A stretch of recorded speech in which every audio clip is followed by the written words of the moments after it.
નમસ્કાર, ન્યૂઝ બુલેટિનમાં આપનું સ્વાગત છે। હું છું પંકજ। શરૂઆત મહત્વપૂર્ણ ખબરથી। રાજ્યનું તાપમાન ઉતાર ચઢાવવાળું રહે છે। હવામાન વિભાગે કહ્યું 2 થી 3 ડિગ્રી સુધી તાપમાન ઘટી શકે છે। ઠંડી અને ગરમી અને માવઠાના વાતાવરણ વચ્ચે હવામાન વિભાગની મહત્વની આગાહી સામે આવી। હવામાન વિભાગે કહ્યું કે રાજ્યમાં 2 દિવસ બાદ થોડી ઠંડી વધશે, જો કે આગામી 24 કલાક તાપમાન યથાવત રહેશે। 48 કલાક બાદ વેસ્ટર્ન ડિસ્ટર્બન્સની અસર પૂરી થતાં તાપમાનમાં થશે 2 થી 3 ડિગ્રી સુધીનો ઘટાડો। बिकॉज एक WD अप्रोच हो रहा है वेस्टर्न डिस्टर्बेंस, उसके वजह से मॉइस्चर अभी आ गया। सुबह अभी आज भी बादल भी थोड़ा बन गया था, इसलिए मॉइस्चर भी मिनिमम राइस हो गया। बट जैसे निकल जाएंगे WD आगे जाएंगे तो हमारा मिनिमम टेम्परेचर 2 से 4 डिग्री फॉल के जाए से 1 दिन के बाद। રાજ્યમાં મિશ્ર ઋતુ વચ્ચે હવામાન નિષ્ણાંત અંબાલાલ પટેલે પણ કહ્યું હતું કે 12-13 ફેબ્રુઆરીએ વાદળછાયું વાતાવરણ રહેશે। 19 ફેબ્રુઆરીથી ગરમીનો પ્રકોપ જણાશે। ફેબ્રુઆરીના અંત સુધીમાં તાપમાન 38 ડિગ્રી થવાની સંભાવના છે। માર્ચમાં ગરમીનો પારો 40 ડિગ્રી પર પહોંચી જશે। અંબાલાલ પટેલના અનુમાન પ્રમાણે રાજ્યમાં ધીમે ધીમે ગરમી વધવાની હવે શરૂઆત થઈ રહી છે અને ધીમે ધીમે ગરમીનું પ્રમાણ વધશે। સતત બદલાતા વાતાવરણથી ઊભા પાક પર ખતરો મંડાયો। ગાઢ ધુમ્મસે ધોરાજી પંથકને બાનમાં લીધું। રાજ્યમાં સતત બદલાઈ રહેલા વાતાવરણે ખેડૂતોની ચિંતા વધારી। તેજ પવન અને ઉડી રહેલી ધૂળની ડમરીઓ જાણે કે એવું લાગે કે ભર ચોમાસાની સ્થિતિ છે, પરંતુ શિયાળામાં ચોમાસા જેવું વાતાવરણ સર્જાયું હોય એવા દ્રશ્યો સાબરકાંઠા પંથકના છે। વહેલી સવારથી વાદળછાયું વાતાવરણ છવાયું, સાથે જ જોરદાર પવન ફૂંકાયો। માવઠા જેવો માહોલ સર્જાતા સમગ્ર સાબરકાંઠા પંથકના ખેડૂતોમાં ચિંતા વધી। જો હાલ કમોસમી વરસાદ પડે તો ઊભો પાક તબાહ થઈ જાય એવી દહેશત ખેડૂતોમાં છે। આ તરફ સૌરાષ્ટ્રના કેટલાક વિસ્તારોમાં પણ વાતાવરણે કરવટ બદલી। રાજકોટના ધોરાજીમાં સતત બીજા દિવસે ધુમ્મસનું સામ્રાજ્ય છવાયું। ધોરાજી અને આસપાસના વિસ્તારમાં ગાઢ ધુમ્મસ જોવા મળ્યો। ગાઢ ધુમ્મસને કારણે ખેડૂતોની ચિંતામાં વધારો થયો। ધુમ્મસને કારણે રોડ પર વાહન ચાલકો પણ મુશ્કેલીમાં મુકાયા। ધોરાજી પંથકમાં વારંવાર વાતાવરણ પલટાને કારણે ખેડૂતોના પાક પર ખતરો મંડરાયો છે। ઘઉં, ચણા, જીરું, ડુંગળીના પાકોમાં નુકસાનીની ભીતિ સેવાઈ। અંબાજી ખાતે 51 શક્તિપીઠ પરિક્રમા મહોત્સવનો આજથી પ્રારંભ થઈ રહ્યો છે, જેમાં મોટી સંખ્યામાં ઉમટી રહ્યા છે શ્રદ્ધાળુઓ। પરિક્રમા મહોત્સવ 5 દિવસ સુધી ચાલશે। 51 શક્તિપીઠ પરિક્રમા મહોત્સવમાં તમામ દિવસે શક્તિપીઠના સંકુલોમાં શક્તિ યજ્ઞ, ભજન મંડળીઓ દ્વારા સત્સંગ, ગબ્બર તળેટી ખાતે જાણીતા કલાકારોના સાંસ્કૃતિક કાર્યક્રમો પણ થશે।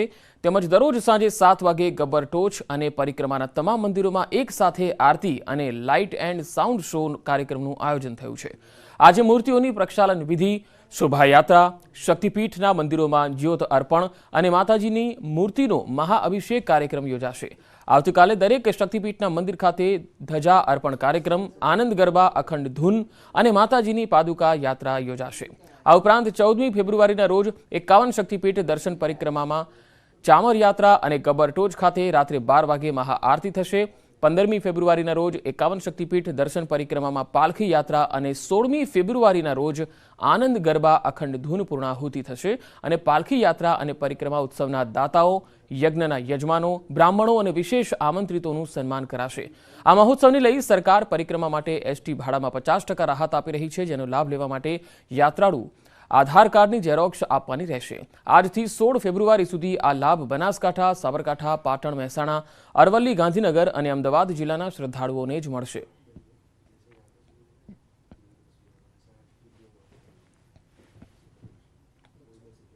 તમે 1 લાખની લોન લીધી હોય અને તમને બેંક 4 લાખની લોન બાકી હોવાની નોટિસ ફટકારે તો શું થાય? આવું જ કંઈક થયું છે દાહોદના ઝાલોદના ખેડૂતો સાથે। કૃષિ લોનનું મસ્ત મોટું કૌભાંડ સામે આવ્યું હોવાનો પર્દાફાશ થયો છે।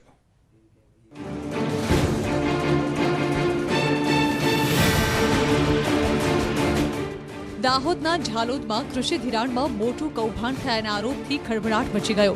આરોપ લગાવાઈ રહ્યો છે કે ખેડૂતોની જાણ બહાર જ લોન ઉપાડી લેવાઈ, જ્યારે બાકી લોનના નાણાં ભરપાઈ કરવા માટે બેંક તરફથી નોટિસ ફટકારાઈ ત્યારે ખેડૂતોના પગ તળેથી જમીન સરકી ગઈ। કારણ કે 20,000ની ધિરાણ લીધેલા કોઈ ખેડૂતને 1.5 લાખ તો કોઈને 1.25 લાખ ભરપાઈ કરવાની નોટિસ મળતા હાહાકાર મચી ગયો, તો કેટલાકને લોન તો મળી ન હતી તેને પણ નોટિસ મળી ગઈ। 2 દિવસમાં થઈ જશે એવા ખાલી ખોટા વાયદા જ કર્યા। મેં લગભગ ફાઇલ મારી જૂન 2021માં આપેલી અને આજે નોટિસ આવી ત્યારે મને ખબર પડી કે મારું બેંકમાં ધિરાણ આટલું લગભગ 1,63,000 રૂપિયા છે, આટલું બોલે છે આ નોટિસ આવી ત્યારે। ખેડૂતોનો દાવો છે કે અમે લોન લીધી જ નથી. અમે લોન લેવા માટે બેંકમાં ગયા હતા, ફાઇલ પણ આપી હતી, પરંતુ લોન મંજૂર થશે તેવા વાયદા કરાયા, પરંતુ લોન પેટે એક પણ રૂપિયો મળ્યો નથી. તેવામાં હવે નોટિસ મળતા ખેડૂતો ઝાલોદમાં એસબીઆઈની બ્રાન્ચ પર પહોંચ્યા અને વિરોધ નોંધાવ્યો અને ન્યાય આપવા માંગ કરી. એમને ધિરાણ લીધેલું છે 30,000 રૂપિયા અને એમની નોટિસની અંદર 1,60,000, 1,70,000, 72,000, 1,92,000 આ રીતે નોટિસો આપી છે. અને આ જે એની તપાસ થઈ અને કાયદેસરની કાર્યવાહી કરવામાં આવે અને અમારા ખેડૂતોને ચોખ્ખો ન્યાય મળવો જોઈએ. બીજી તરફ ભોગ બનનાર અને પૂર્વ મેનેજર વચ્ચે વાતચીતનો ઓડિયો પણ વાયરલ થયો છે. હેલો, હા રૂપાલભાઈ. હા રમેશ બોલો સાહેબ. હા રમેશભાઈ. હા આજે બધું પૂરું કરાવી દઈએ ગમે એમ કરી. હા ભાઈ. હા તમને હું શું કહું હા બોલો. કે મારે નોટિસ આવી ગઈ સાહેબ, ભરવાના પૈસા ભરવાના એસબીઆઈની. ત્યારે એ નોટિસ આવી ને ટેન્શન નહીં લેતા. આ લોકો શું કરે છે, આ બધું આવો નાટક ચાલુ કરે છે. પેલો હોમે કેસ કાઢ્યા નહીં, હોમે ભરી દીધા હતા પ્રોબ્લેમ માં. એટલે તમે નોટિસ તમે ટેન્શન નહીં લેતા. બધું હું મારા ઉપર જોવો બધું મારે જોવા.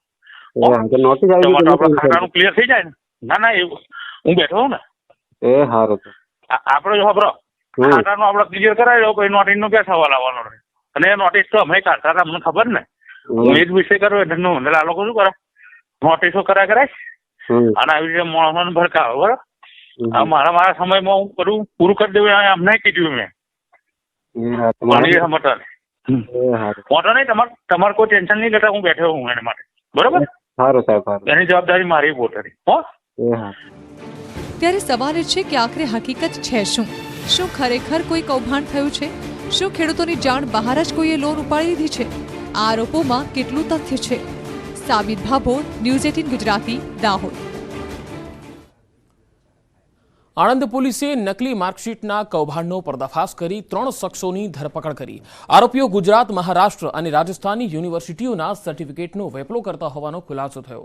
પોલીસ પૂછપરછમાં સામે આવ્યું કે વિદેશ જવા ઈચ્છુક વિદ્યાર્થીઓને તેઓ ડુપ્લિકેટ માર્કશીટ આપતા હતા. આરોપીઓએ અત્યાર સુધી કેટલા વિદ્યાર્થીઓને નકલી માર્કશીટના આધારે વિદેશ મોકલ્યા છે એ દિશામાં પોલીસે તપાસ હાથ ધરી છે.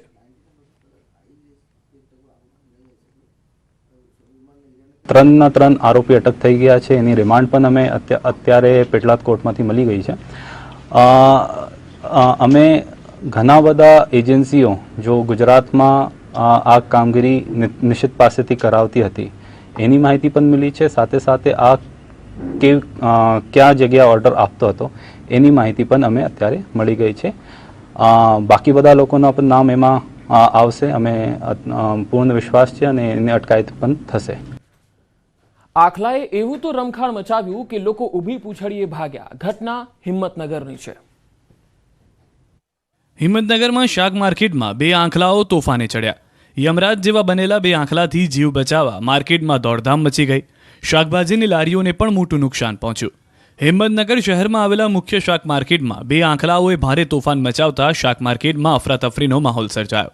શાક ખરીદવા આવેલી બહેનો તેમજ અન્ય ગ્રાહકોએ જીવ બચાવવા દોડ મૂકી હતી. જોકે 2 આંખલાઓ વચ્ચેની લડાઈમાં શાકભાજીની લારી લઈને ઉભેલી કેટલીક લારીઓને નુકસાન પણ થયું. પાલિકા તંત્ર દ્વારા શાક માર્કેટમાં રખડતા પશુઓ અને આંખલાઓના નિયંત્રણ માટેની કાર્યવાહી કરવામાં આવે તેવી માંગ કરવામાં આવી છે. મુખ્ય શાક માર્કેટમાં આસપાસના વિસ્તારથી તેમજ ગામડાઓથી લોકો શાક અને ફ્રૂટ ખરીદવા માટે આવે છે. છેલ્લા ઘણા સમયથી રખડતા પશુઓ શાક માર્કેટમાં ઘૂસી જતા વેપારીઓ અને ગ્રાહકો ત્રાહિમામ પોકારી ગયા છે. પાલિકા તંત્રની રહેમ દ્રષ્ટિ હેઠળ કેટલાક અનધિકૃત રીતે લારીવાળા પણ દબાણ કરીને ઊભા રહી જાય છે. શાક માર્કેટના દાખલ થવાના ગેટ પાસે લારીઓ ઊભી રહેતી હોવાથી શાક માર્કેટમાં ઘૂસેલા પશુઓને બહાર નીકળવામાં તકલીફ પડતી હોય છે. બપોરના સુમારે 2 આંખલાઓ સામસામે આવી જતા ભારે દોડધામ મચી ગઈ હતી. લારીઓને નુકસાન સાથે શાકભાજી પણ વેરવિખેર થઈ ગઈ હતી. 1 વર્ષ અગાઉ શાક માર્કેટને ફરતે દિવાલ ચણવામાં આવી હતી અને નાનો દરવાજો અને મોટો દરવાજો બનાવવામાં આવ્યો હતો. પરંતુ અસામાજિક તત્વો દ્વારા તોડફોડ કરીને દિવાલ તોડી નાખવામાં આવી છે અને દરવાજો બંધ કરવામાં આવતો ન હોવાથી ઢોરનો ત્રાસ વધી ગયો છે. રખડતા શ્વાનોએ સુરતીઓની ઊંઘ કરી નાખી છે હરામ. શ્વાન બેફામ બનતા સિવિલ હોસ્પિટલમાં સ્પેશિયલ વોર્ડ શરૂ કરાયો છે.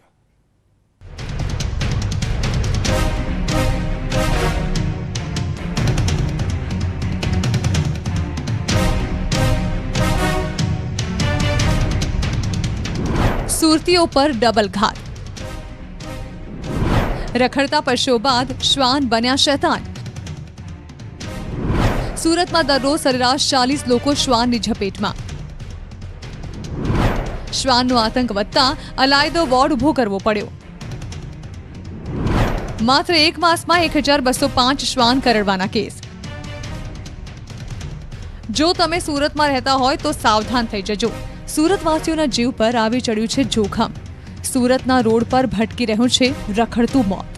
ક્યારેક સુરતના લોકોને આખલા અડફેટે લે છે, તો જો તમે આખલા કે રખડતા પશુઓથી બચી ગયા તો રોડ પર આતંક મચાવતા શ્વાનથી તો નહીં જ બચી શકો. કેમ કે સુરતમાં શ્વાન કરડવાના જે આંકડા સામે આવ્યા છે તે ચોંકાવનારા છે. સુરતમાં જાન્યુઆરી માસમાં 1205 લોકોને શ્વાન કરડી ગયા છે. એટલે કે દરરોજ સરેરાશ 40 લોકોને શ્વાન ઝપેટમાં લે છે. જેથી આરોગ્ય વિભાગ પણ હરકતમાં આવી ગયું અને સિવિલ હોસ્પિટલમાં એક અલાયદો વોર્ડ શરૂ કરવાની ફરજ પડી. સિવિલ હોસ્પિટલમાં શ્વાન કરડવાના 40 નવા કેસ અને 50 જેટલા જૂના કેસ મળી કુલ 90 જેટલા કેસ પ્રતિદિન સામે આવી રહ્યા છે. અહીં જેમને શ્વાન કર્યા હોય તેમને રેબિસ ઇમ્યુનોગ્લોબ્યુલિન નામની વેક્સિન આપવામાં આવે છે. જનવરી મહિનામાં આપના પાસે નવો કેસ સિવિલ હોસ્પિટલનો ડૉક્ટરે 1200થી વધારે નોંધાયો છે અને જૂના કેસ જો છે તે નવા જૂના કેસ જે ફોલોઅપ આવે છે તે લગભગ 3800 જેવા કેસો છે. શ્વાન કરડવાના કુલ કેસમાંથી 795 પુરુષ, 163 સ્ત્રી અને 197 જેટલા બાળકોનો સમાવેશ થાય છે. શ્વાનનો આતંક વધતા લોકોમાં ભય ફેલાયો છે. 15 तारीख को नाइट में ड्यूटी से आ रहा था तो रास्ते में काट लिया था. कितना त्रास है वहाँ पे कुत्तों का? वहाँ कुत्ते बहुत है, सबको हैरान करके रखा है.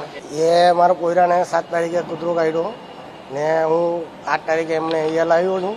એ નાગસરનગરમાં બનેલી સર ને હવે જે 11 તારીખ છે તો 4-5 દાડા થઈ ગયા છે. ત્યારે છેલ્લા 5 વર્ષમાં સુરતમાં શ્વાન કરડવાના કેટલા કેસ નોંધાયા તેની વિગતવાર વાત કરીએ તો વર્ષ 2018માં 17,098 કેસ નોંધાયા. 2019માં 18,474 કેસ નોંધાયા. 2020માં 12,388, 2021માં 13,680 અને 2022માં 12,108 લોકોને શ્વાન કરડી ગયા. એટલે કે સુરતીઓ પર રોડ પર નીકળવું જોખમથી ખાલી નથી. કીર્તેશ પટેલ, ન્યૂઝ 18 ગુજરાતી, સુરત. દાહોદમાં રેલવે સ્ટેશન પર અકસ્માતની ઘટના સીસીટીવીમાં કેદ થઈ. મહિલાનો જીવ જતા જતા રહી ગયો. વારંવાર લોકોને ચાલતી ટ્રેનમાં ચડતી અને ઉતરતી વખતે સાવધાન રહેવાનું કહેવામાં આવે છે, પરંતુ લોકો હજી આ સંદેશાને હલકામાં રહેતા હોય તેવું લાગે છે. આવું જ કંઈક દાહોદમાં થયું. દાહોદ રેલવે સ્ટેશન પર અકસ્માતની ઘટના સીસીટીવીમાં કેદ થઈ, જેમાં ચાલુ ટ્રેનમાં ઉતરવાનો પ્રયાસ કરતી મહિલા પ્લેટફોર્મ પર ઢસડાઈ. સીસીટીવીમાં ટ્રેન અને પ્લેટફોર્મ વચ્ચે મહિલા ઢસડાઈ રહી છે તે સ્પષ્ટ જોવા મળી રહ્યું છે. ત્યારે જ ત્યાં ઉપસ્થિત એક આરપીએફ જવાનની નજર આ મહિલા પર પડે છે અને પ્લેટફોર્મ પર હાજર આરપીએફ જવાન મહિલાનો જીવ બચાવી લે છે. પરંતુ આ સમગ્ર ઘટના દરમિયાન મહિલા ટ્રેનમાં ન ચડી શકતા અંદાજિત 30 મીટર સુધી પ્લેટફોર્મ પર ઢસડાઈ છે, જેઓને સામાન્ય ઈજા થતા સારવાર પણ આપવામાં આવી. પરંતુ વારંવાર આવી ઘટનાઓ બની રહી છે, જેને લઈને રેલવે પ્રશાસન ટૂંક સમયમાં કોઈ કડક નિયમ લાવે તો પણ નવાય નહીં. નાસામાં 10માંથી 3 વૈજ્ઞાનિક ભારતીય છે. ભારતની જ્યુડિશિયરી દુનિયાની બેસ્ટ છે. આ શબ્દો છે કેન્દ્રીય આરોગ્ય મંત્રી મનસુખ માંડવિયાના. ગાંધીનગરમાં global association of physicians of Indian origin દ્વારા યોજાયેલી એક કોન્ફરન્સ દરમિયાન આરોગ્ય મંત્રી મનસુખ માંડવિયાએ જણાવ્યું કે કોરોનામાં ડોક્ટરોએ ખૂબ મહત્વની કામગીરી કરી. વર્લ્ડ ઇકોનોમી ફોરમમાં ભારત છવાયું છે. ભારતની જ્યુડિશિયરી દુનિયાની બેસ્ટ છે. ભારત ઇન્વેસ્ટમેન્ટ માટે બેસ્ટ ડેસ્ટિનેશન છે. આ કોન્ફરન્સમાં મુખ્યમંત્રી ભૂપેન્દ્ર પટેલ પણ ઉપસ્થિત રહ્યા. Indian judiciary is the best judiciary in the world. दुनिया की बेस्ट जुडिशरी में से एक है इंडिया की judiciary. Our judiciary giving justice on base of merit. अब फॉरेन कंपनी है, they are giving justice again, they are giving judgment against it. It's nothing in India. વડોદરાના ભરથાણા ટોલ નાકા પર કરજણ ભાજપ યુવા મોરચાના પ્રમુખે મારામારી અને તોડફોડ કરી. આ મામલે ફરિયાદ નોંધાતા તપાસ શરૂ કરાઈ. ટોલ નાકાના કર્મચારીએ પ્રણવસિંહ અટાલિયા વિરુદ્ધ ફરિયાદ નોંધાવી. કરજણ નગર ભાજપ યુવા મોરચાના પ્રમુખ પ્રણવસિંહ અટાલિયાએ ટોલનાકાના કર્મચારી સાથે ઉગ્ર બોલાચાલી બાદ મારામારી કરી હતી. સાથે જ બેરિયર અને કેબિનના કાચમાં તોડફોડ કરી હતી. ફરિયાદીએ આરોપ લગાવ્યો કે ભાજપ યુવા મોરચા પ્રમુખ પ્રણવસિંહે મારી નાખવાની ધમકી આપી. ઘટના સીસીટીવી પણ જોઈ શકાય છે, જેમાં પ્રણવસિંહ અટાલિયા ટોલનાકા પર બેફામ થઈને મારામારી કરતા દેખાઈ રહ્યો છે. જાણે કોઈ ફિલ્મી દ્રશ્ય હોય એમ થપ્પડ અને લાતોનો વરસાદ કરી રહ્યો છે.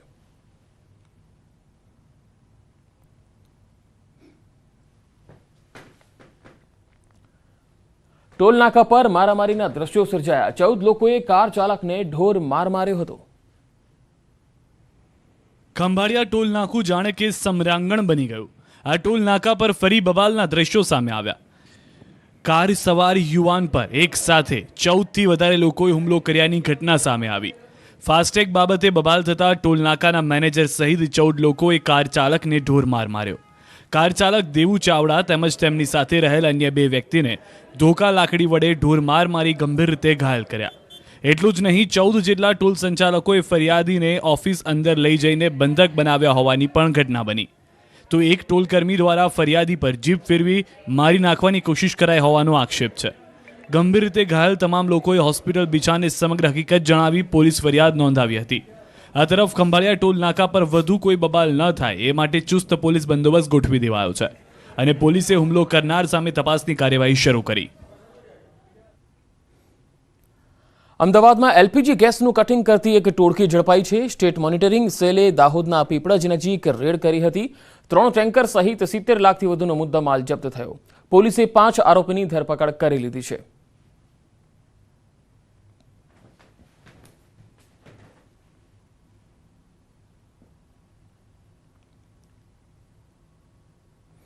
દાહોદના દેવગઢ બારિયામાં ગેસ ચોરીનું કૌભાંડ ઝડપાયું. દેવગઢ બારિયાના પીપલોદમાં સ્ટેટ વિજિલન્સ દ્વારા રેડ કરતા સમગ્ર કૌભાંડ સામે આવ્યું. ટેમ્પામાં મૂકેલ નાનું ટેન્કર તેમજ 3 મોટા ટેન્કર ઝડપી પાડ્યા. મોટા ટેન્કરોમાંથી ગેસ નાના ટેન્કરમાં રિફિલ કરવામાં આવતો હતો. સમગ્ર કાર્યવાહી દરમિયાન 80 લાખનો મુદ્દામાલ સાથે 5 આરોપીઓની ધરપકડ કરાઈ, જ્યારે અન્ય 4 ફરાર આરોપીઓની શોધખોળ ચાલી રહી છે.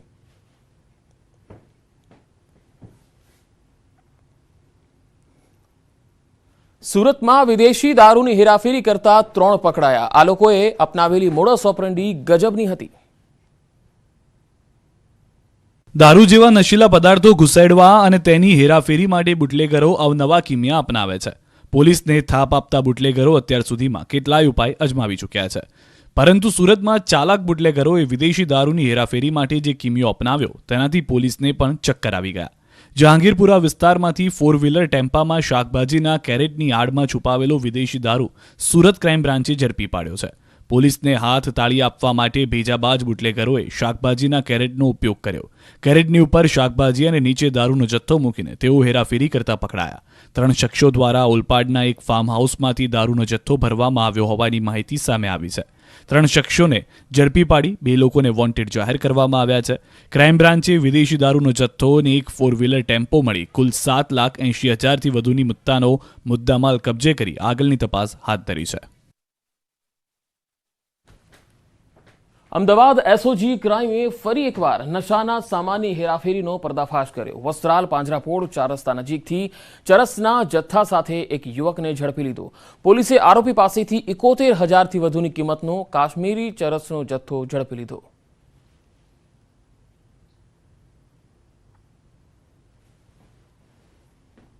જે એમના જે સ્પોટ હોય નશેડી લોકો જે રિક્ષાવાળો ઊભા રહેતા હોય એ સ્પોટમાં એક તો આ જે વસ્ત્રાલ પાંજરાપોળ 4 રસ્તાની બાજુમાં એક દિવાલ હતી, ત્યાં આગળ આ બધા એકઠા થતા એ પોતે પણ કદાચ જતો હશે. આ પોતે એડિક્ટ છે કે અત્યારે કબૂલ કરતો નથી.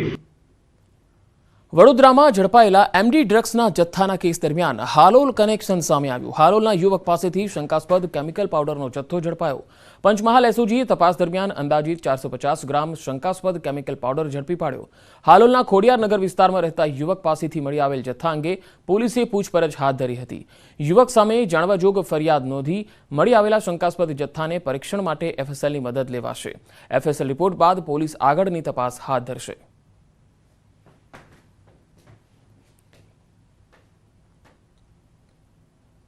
મિત્રના ઝઘડાની અદાવતમાં 5 શખ્સોએ ભેગા મળી એક યુવકની હત્યા કરી નાખી.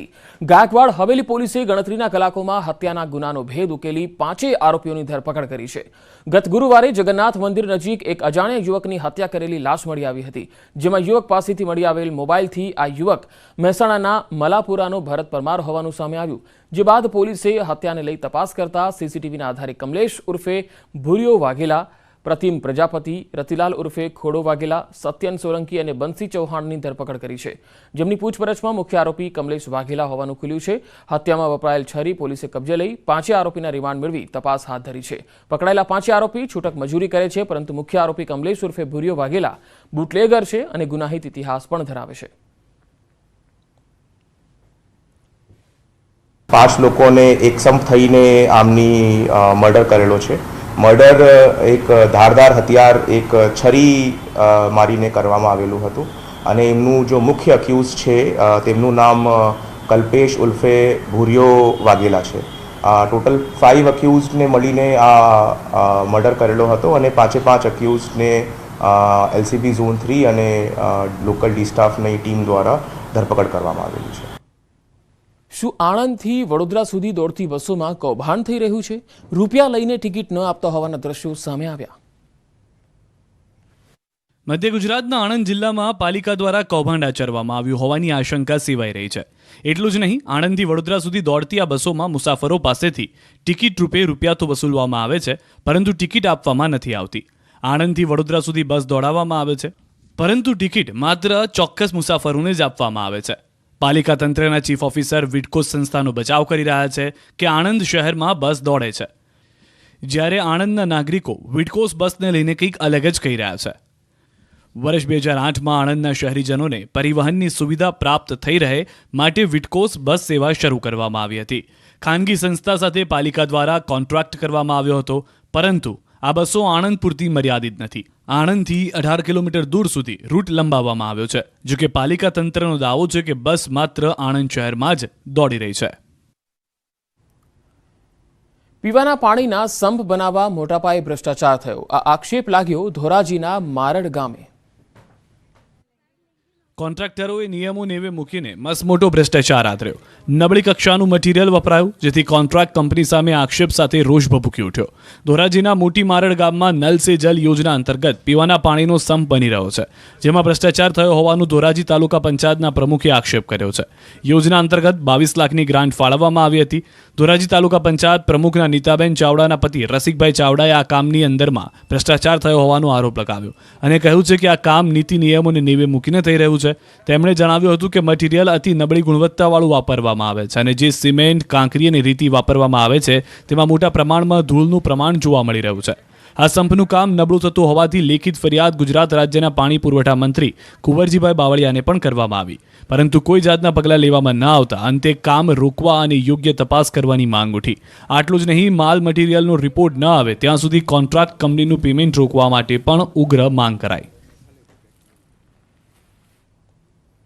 અમદાવાદમાં પત્ની તેના પ્રેમી સાથે ભાગી જતા પતિએ જીવન ટૂંકાવ્યું. આપઘાત પહેલા વિડીયો બનાવ્યો, સુસાઇડ નોટ પણ લખી.